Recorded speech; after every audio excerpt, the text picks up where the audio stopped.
Video में यह चर्चा की गई है कि एक तारे के विस्फोट से हमारे सूर्य का जन्म कैसे हुआ। यह घटना ब्रह्मांड में धूल और गैस के संघनन की प्रक्रिया से संभव हुई।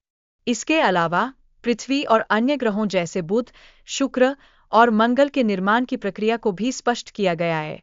ये सभी ग्रह सूर्य के चारों ओर परिक्रमा करते हैं।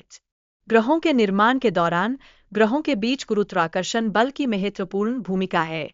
यह बल ग्रहों को एक दूसरे की ओर आकर्षित करता है, जिससे उनका गठन होता है। पृथ्वी की सतह पर पानी की मौजूदगी ने जीवन की शुरुआत में एक महत्वपूर्ण भूमिका निभाई है।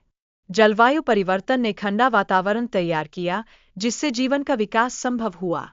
ज्वालामुखियों के निरंतर विस्फोट ने पृथ्वी की सतह को आकार दिया। इन विस्फोटों से निकलने वाली गर्मी और खनिजों ने नए जीवन के निर्माण में योगदान दिया। सूक्ष्मजीवों का विकास विभिन्न जलवायु परिस्थितियों में हुआ। ये जीव समय के साथ विकसित होते गए और समूहों में रहने लगे, जिससे जैव विविधता का आधार बना। ज्वालामुखियों की गतिविधियों के रुकने से पृथ्वी का तापमान कम होना शुरू हुआ। इसके परिणामस्वरूप वातावरण में ऑक्सीजन की मात्रा में वृद्धि होने लगी। पृथ्वी की सतह का लाल होना आयरन खनिजों के निर्माण और जल में उनके मिश्रण का परिणाम था। यह प्रक्रिया लाखों वर्षों तक चलती रही। बर्फ से ढकी पृथ्वी की स्थिति ने सूर्य की किरणों को परावर्तित किया, जिसके कारण तापमान में गिरावट आई। यह स्थिति बर्फ के युग का निर्माण करने में सहायक बनी। कार्बन डाइऑक्साइड की बढ़ती मात्रा के कारण पृथ्वी का तापमान गर्म हो रहा था, जबकि बर्फ के पिघलने से ठंडक का अनुभव हो रहा था। समुद्री वनस्पतियों का विलुप्तीकरण तब हुआ जब जलीय जीवों ने वातावरण के अनुरूप अपने आप को ढालना शुरू किया। यह परिवर्तन महत्वपूर्ण था। जैसे जैसे ऑक्सीजन की मात्रा बढ़ी, पृथ्वी का ओजोन परत भी विकसित हुआ और नए पौधों का विकास प्रारंभ हुआ। यह बायोडायवर्सिटी के लिए आवश्यक था।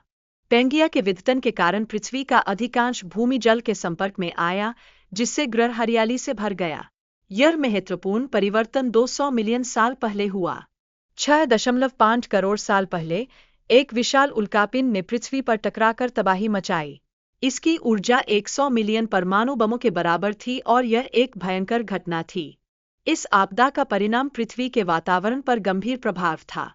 जीव-जंतु और पेड़-पौधे तेजी से विलुप्त होने लगे, जिससे पारिस्थितिकी तंत्र बाधित हुआ।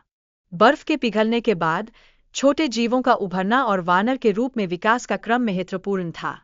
यह प्रक्रिया लाखों वर्षों तक चली।